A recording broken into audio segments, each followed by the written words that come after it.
Hello there and welcome to this vlog of December 2022, and today's video is going to be a little bit of an eclectic one. So we're going to talk about parallel universes. Yeah, parallel universes and BattleTech, I should say. Let me just set the frame for this discussion though, and this video came about because of a discussion that I saw about BattleTech, which I found very interesting. I didn't participate in it myself. I was just like, looking in and seeing what people were saying. And somebody mentioned something that I felt was very interesting, and that's why is it that let's take the C3 network for instance. I think this is the example that they used. The tech that we have now, that we are seeing like demonstrated in Ukraine in regard to military technology, is actually way in advance of what the C3 network is in, what is it, 3051 or something like that, of 3052. The C3 network becomes a thing. It's like designed by the Draconis Combine. It's kind of used as like a hard counter to the clans. Basically, it's like a positive range modifier if when you're using like a collective lance or company of units, not just mechs, vehicles can have it as well. It is very powerful. It's very, very crunchy on tabletop. So yeah, like why is that the case? Why is it that we in 2022 have better technology 1,000 years previously to what they have in BattleTech? There are so many caveats with that, though I don't even want to go into them. We'll discuss it as we go on, because obviously, yes, it's 1,000 years in the future, but they also have dark ages and lost technology and stuff like that. But let's just shelve all that for a second. Discuss why is it that that BattleTech is the way it is. And I think that's a really, really interesting question. And I think if you really kind of bring this back to source, and this is an old quote about BattleTech, that BattleTech is the future version of the 80s. That's maybe the best way to put it. So, and that's really where the kind of the parallel universe is created. So the second that BattleTech becomes like formulated in the designers' minds, everything in their like parallel universe, if it was real, which obviously it's not, but if it was real, it's very much designed on the industry and the ethos of the 80s. So that's like manufacturing as opposed to like information technology, for instance. So that's kind of where this discussion that I'm going to take is going to go a little bit. Before I delve too far into that, though, I think a massively important point to make here is that BattleTech is a game. Right? It's there to sell a game and miniatures and rule sets, and it's not meant to be like an accurate like simulation of warfare. Like they actually quite spicily write in the books. If you get like hold of I think they're in all the books actually. Certainly in Game of Armored Combat though, where it says like in one of the first paragraphs, this is not meant to be realistic. People ask us all the time why machine guns have such short range when they literally don't, like in real life. That's because, that's the way that we designed them. They were just there to be like a little bit of a short range, a little bit of a bonus weapon, something like that. If we wanted to put machine guns or to have real range stats, then you'd need to play on a gaming table the size of a tennis court, which I think is quite a good way to put it.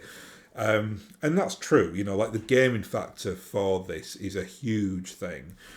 You can argue with them over that, obviously. Like my argument would be, okay, so you still broke machine guns though. You could have made them a lot better, or at least not have them as just like so useless that they're just untakeable because they've got ammo. So, there could have been workarounds for it, but hey ho, that's a discussion for an entirely different video. The point is that like the C3 network, for instance, is there to kind of supplement and complement the game. It's not there to kind of show like a real system designed on real kind of, mathematics and computer analysis and how range would work in games. It's a game.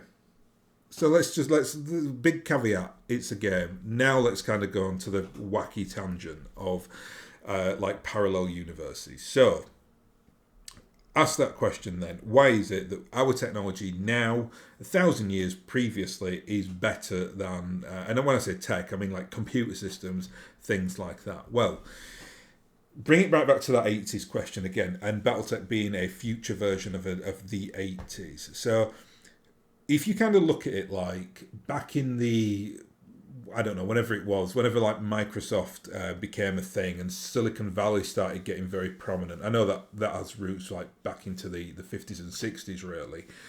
But when you're talking about like the age of those like mega tech corporations, most famous, the two obviously most famous are Microsoft and Apple. There are many others obviously, and then over the last like 20 years we've had like the arrival of like Google and Facebook and lots of other big like tech companies. But bring it back to the 80s, and in my mind, this parallel universe, something happens. So rather than Silicon Valley, something happens in Detroit, right? It's probably where it would have been. It would have been somewhere in the Midwest where there was like big manufacturing spheres of influence. Your equivalent of your Bill Gates and your Steve Jobs were like whoever was the CEO of General Motors or General Electric or like the big like manufacturing energy companies, and all that kind of resource and time and energy, that human like ingenuity went towards that as opposed to telecommunications and computer technology. Ergo, you had things like the fusion engine, which is, I suppose, as revolutionary to the BattleTech universe as like the smartphone is for us. And don't underplay the smartphone either. The smartphone as a thing is completely societally changing, right? Like there is a time I think where historians will look at like the pre-smartphone age and the post-smartphone age. It's huge. And in the BattleTech universe, the fusion engine was presumably that, which I believe, if my lore is accurate, was a 2020 invention in the BattleTech universe. So you've got a situation there where like that when that universe splinters off, your Steve Jobs never got his break, right? Your Bill Gates ended up working in McDonald's or whatever. And these kind of, the big kind of IT tech companies just never got the launch pad, and it never resonated in society for whatever reason. There's deeper discussions to be had as well on like invention. So, this is quite famous now, but when I was a kid, I used to impress people with this. The steam engine, as we know it, was actually invented by the ancient Greeks.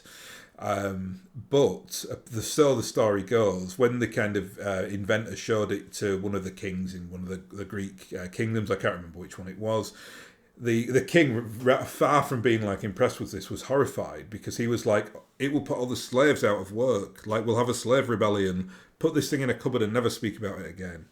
And that's because like innovation and invention really kind of have to be like the cohort of like the society that they are in. So like the Greek king felt like the steam engine was far more trouble than it was worth. Had he though have been clued in, he could have had you could have had an industrial revolution back in the in the classical era, and wow, I mean, think about that for a second. But we didn't get that. It never got developed because it wasn't societally prudent. The same thing presumably happened within the BattleTech universe with telecommunications. So someone, thought, well, we can create an internet. And they were like, but why would you want to do that? That just seems like a silly idea for this reason.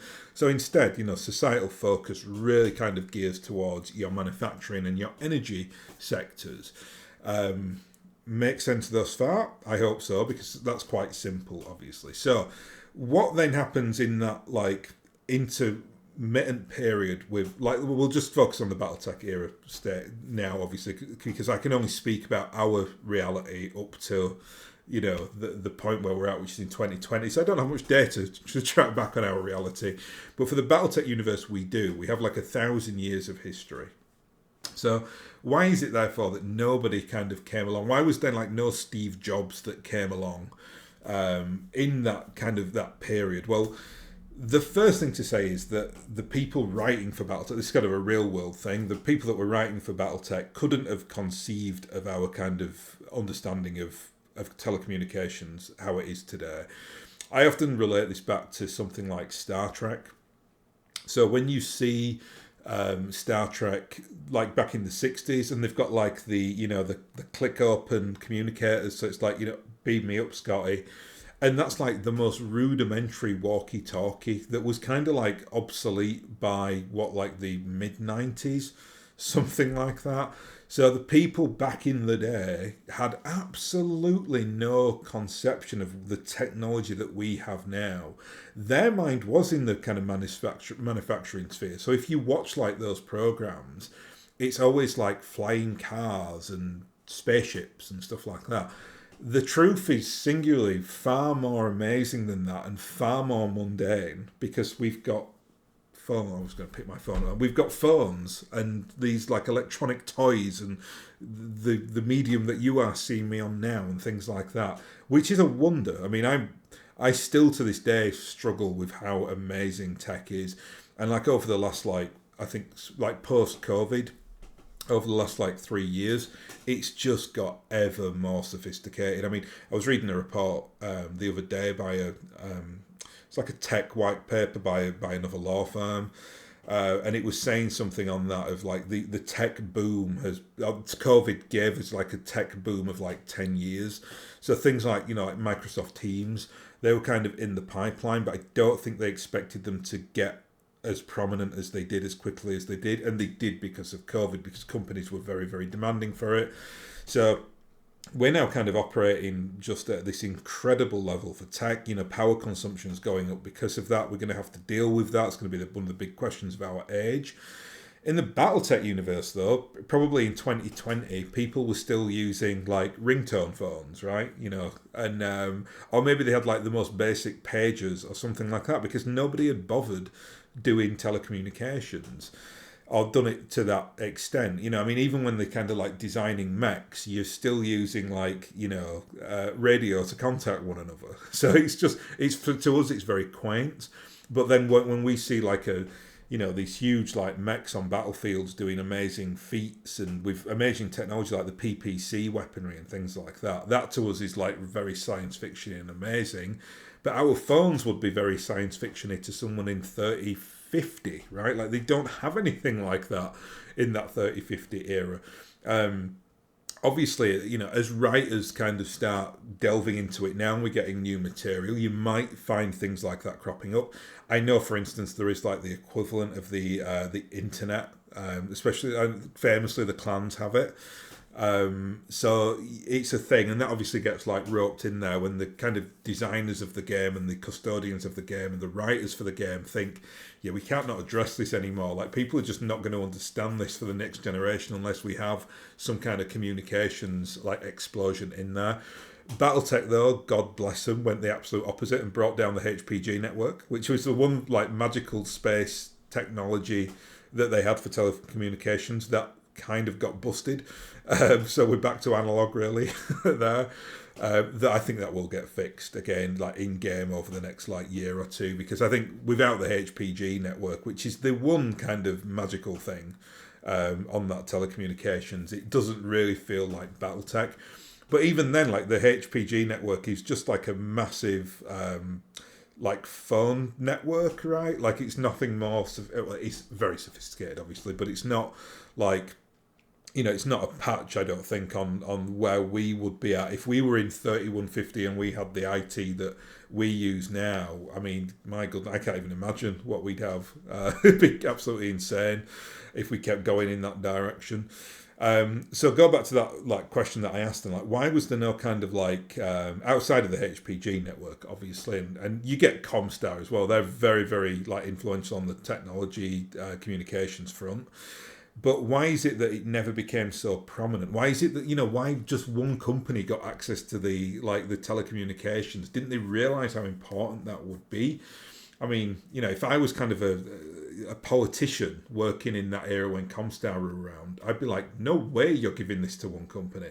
I mean, even today, and we're just on one planet, giving kind of like a monopoly status to a firm like Google would be intensely dangerous. So imagine doing that across like where you've got like an entire galaxy worth of civilizations and different worlds and communities and just untold billions of people. I mean, you'd really want that to kind of be like, outsourced out between multiple different companies. Otherwise, you have what you have, where you have Comstar just having a complete monopoly on it. And I suppose that really brings me to my theory, which is it was so like telecom or telecommunications was so badly thought of. They just gave it to one firm, just like, yeah, you do it, it's fine. Obviously, that's utterly disastrous. Like you then have Comstar going into this like quasi-religious fanaticism, being like space wizards with cellular communications technology, which is wonderful. I mean, that's why BattleTech's so interesting and fun and diverse. But you do have to kind of look at it as, the levels of stupidity doing that, like no bounds. I mean, Comstar, to me, are one of the great evils of BattleTech. I don't think anyone would really disagree with that. I mean, I love them. They're very, very fun for what they are, like, in universe. But, like, they're up there right with, like, Clan Smokejaguar in terms of doing horrible things for very Machiavellian reasons and for their own reasons as well, not for the good of humanity. I'm not saying that, companies would necessarily do that either. But when you've got a company that's got, like, maybe 4 or 5 big competitors, they'll look to destroy each other on the PR front. So, like, if one company really kind of does something horrible, the others will absolutely dark art comms that and get the advantage from it. Ergo, you'd stop all the really kind of nasty, horrible behaviour. And that, in a sense, that's how our corporate world works. And that's why monopolies are so dangerous. Even duopolies are very dangerous because you might then get them kind of backroom dealing with each other and sorting out like a price fixing system or we'll do something horrible but don't go too hard on us because we've got dirt on you as well. So it really is important to have like a competitive market in that kind of industry or sector. So yeah, I think it's like you're kind of getting into a place with it where not only was it ignored, it was like telecommunications and the importance of communications, which is weird because in a military context, you'd think they'd completely understand why that was really important, but they didn't. So they gave it to one firm. It was a disaster. That firm then, or that organisation within Comstar, have a very, very interesting approach, I suppose, to like innovation. Like they do it, and I suppose like they keep a lot of the old like technologies alive. Like when the clans come back, and obviously eventually they very much upset and offend Comstar, and Comstar go to war with them. Not the case in the initial clan invasion. The Comstar are quite on the side of the clans at that point, but it all turns very sour.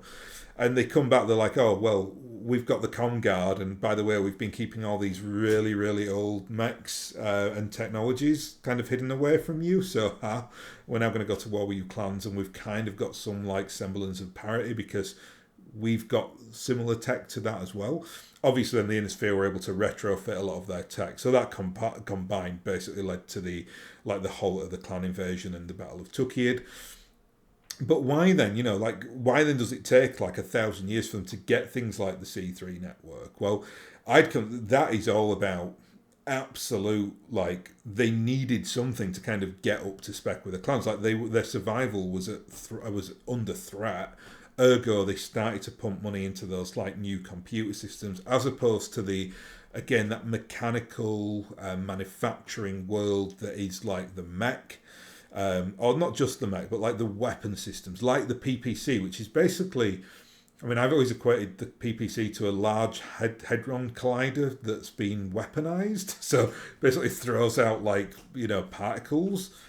I mean, it's space magic, right? That is amazing, but imagine again if you kind of applied that to like telecommunications, which it may be. I mean, I may not just understand the science. Maybe the HPG network has got something to do with that as well. I don't know. I don't really study it that much in depth. But it's like they put all their eggs in that one company, into that one basket. They ignored telecommunications, very much at their peril as well. I mean, when the HPG network goes down, it basically like is the death knell for major civilization at that point. It's all kind of in a state of flux, and it's very, very chaotic. But again, I think that is why. I think that's why, you've got to kind of say the writers didn't know. I mean, back in the 80s, if they'd have known the telecommunications, you know, direction that the world would have gone in, well, they would have been working for Apple and Microsoft and be multi-billionaires, or they'd have been starting their own Microsofts and Apples up. Instead, they were creating gaming systems. So I think that answers the question. Like, why is our seemingly computer tech so far in advance? I think that is the reason why. I actually like that, though. I think that's, in terms of like interest, if you kind of look at it in my little hypothesis there, that there's like a parallel universe, then you don't want it to be the same, right? Like, I don't need to see the internet in the BattleTech universe. I don't need to see, like, you know, really sophisticated smartphone type technology. It's not the direction they went in. It's not the priority for them. And I think you could say that about any IP as well. I mean, I spoke about Star Trek earlier. Like, Star Trek has its own like unique history. Like, you've got the I think they're actually called the eugenics wars, aren't they? Like in the 1990s, where you get like Khan becoming a thing, and there's like I think there's like there are what World War, nuclear wars there as well, and it's very much like that's their own canon, and that canon goes right back, I presume, into the 1970s, because Star Trek was a 60s show, so their history might start then. BattleTech then starts in the 80s, and I think it's actually quite healthy to look at all IPs like I've just said there, because then you're not applying like our own like real world logic on there, because it is quite frankly ridiculous and farcical that they don't have like really sophisticated cellular phones, and they might do. I might have just missed the boat. Maybe some writer has put them in there, and but for me it's like, if I was writing a BattleTech novel, I would not put in mobile phones, right? Like I might do, but it might be like an 80s mobile phone or something, like maybe a little bit, maybe it's a mobile phone, that big brick mobile phone that plays one of those really stupid old mobile games like Snakes, and it can your like text message is like really really rudimentary. It's basically like a pager with an antenna, that kind of thing, because that's what BattleTech is, and I don't want it to be different. I don't want it to be like this really sophisticated, like screens with like lots of imagery on there and everything's very flash and cool. Like, you get that a little bit, I suppose, as you go into kind of like the Fedcom Civil War. Things get more sophisticated because obviously they get all the retrofitting from the clan invasion, but it's not the same. It's not the same concern as what the people of the good BattleTech universe want in their lives. Again, I mean, the galaxy is so big. Maybe you've got pockets of it. Maybe there is kind of the equivalent of like Microsoft on a world somewhere that are doing their thing, but they only do it for that world. It never got any traction outside of that. I mean, who knows? But I think it's getting that into that mindset of why it is such, and not applying like our real world logic to it, which I think is, I mean, you can do that, but I think it just makes it unsatisfying, because then you question everything with it. Like, why on earth would you not have, like instant communication technology in that era, right? Like, it's just taken a different tangent. As well, I think if you were in the BattleTech universe, let's just like say that we are in the 3022 BattleTech timeline here. My question would be, oh my god, that timeline never got the fusion engine. Like, what about your power concerns? How are you going to kind of, get into space? Like, that kind of thing. So it's a two-way door, this. Like, in fact, I'd say, if I was going to be really kind of try to be objective about this, the BattleTech universe has done far better than we have, because we've got glorified telephones and we can communicate and do amazing things with that, but we've still not sorted out the power problem, right? Like, we've still got a vast majority of the world who are in like power poverty or can't be fed. Presumably it would have been the same in the BattleTech universe as well, but if you've got things like the fusion engine, it's a lot easier to do that. If you've got unlimited power, you can pretty much feed everyone that you want to feed. That kind of goes without saying. I mean, there's like I can't remember what the equation is called. I can't remember. There's basically like a scientist who talked about like how any civilization, if we ever met like an alien race or something like that, it's all, you can judge any like civilization by its power output. And I think it might have been could have been Dyson, because he came up with the concept of the Dyson sphere, which is where you put like a sphere around a sun, and you draw power directly from the sun within a system, and then that is basically like unlimited power for that system, and then that will give you the power that you need to kind of go and go to other systems and colonize them, and then you can build another Dyson sphere, and then you just keep going and growing. We can barely even like harness our renewable energy because it's so like politically charged. Like in Britain, for instance, if people start like throwing up wind farms, people go crazy. The next big thing for us will be like tidal power. That's going to be try to be a thing. So we're trying, but we've just focused so much of our society on tech that I think we've ignored some like really rudimentary problems that we actually need to fix very, very quickly at the rate that the species is expanding. So I suppose the BattleTech universe absolutely has one up on us there. But yes, I can call somebody in Japan immediately without any problem, and I could probably do the call for free. Yeah, but we still don't have free, sustainable energy for the world. So swings and roundabouts, I guess. But that's it really. I just wanted to kind of make this one a little bit flippant because this is the last video that I'll put out probably before Christmas or maybe the new year. I'm unsure yet. I'm away for Christmas, so I might try to get back into the swing of things in like early January. I genuinely think this is the last recording day that I can do now before, well, certainly at least like, the week between Christmas and New Year. I might get back in time to do that. So I've done all my recordings today up until December. I will then kind of, take a break. I'll probably be gone for about 2 or 3 weeks. Again, give a plug to Death from Above, who I've been doing the jump point series with. Well worth checking out that. Not sure how regularly they'll be getting released. There might be 2 or 3 out by the time this video goes out. I am unsure as of yet. It's all dependent on like Aaron's schedule on the channel. But do watch those. They are very, very fun to record and hopefully quite interesting as well, because you've got, especially with like Aaron and Tom are from like similar part of America, like, and I'm from Britain, so between us we've got quite different, I think, approaches to our like BattleTech experience. I think it's quite interesting to see that like dynamic at play. Certainly when we're recording them, I always find it quite interesting because I think they'll say something and I'll be like, I'd never thought about that before. And that's because obviously I'm kind of ingratiated into the BattleTech British community, so we've got our ideas on things. So yeah. There you are. Anyway, that's something you can watch if you're desperate to to see me during Christmas. You probably will see something through Death from Above Wargaming. Anyway, I'll leave it here. I'll wish you all a very happy holiday and a happy new year, and I'll hopefully catch you in 2023, which I do predict will be the year of BattleTech. And on that bombshell, I shall bid you all a fond farewell.